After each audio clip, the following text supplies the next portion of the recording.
এখনও আমি একটুও জল দিইনি। অথচ আপনারা হয়তো ভাবতে পারেন যে প্রথম থেকে আমি ভিডিওটা দেখাইনি কেন। হ্যাঁ, কারণ আমার ফোনে চার্জ ছিল না যখন আমি বসিয়েছিলাম, চার্জ দেওয়ার পরেই আমি এটা করছি।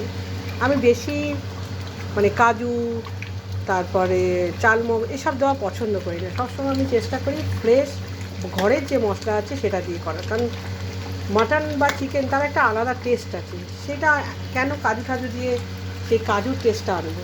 তো এর মধ্যে একদম নর্মাল ঘরের যা ধনে জিরে আদা রসুন গরম মশলা, গোটা গরম মশলা এই দিয়েই বসানো হয়েছে।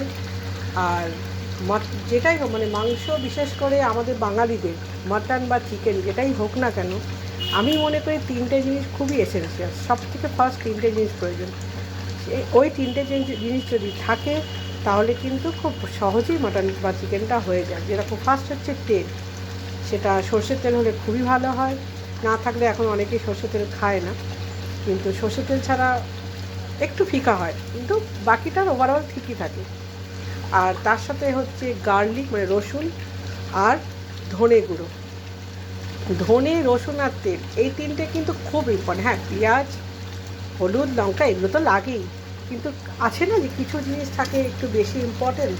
তো জিরে গুঁড়ো ছাড়াও মাটন বা চিকেন রান্না হয়, কিন্তু ধনে ছাড়া আমার মনে হয় না সেই ফ্লেভারটা আসে বলে।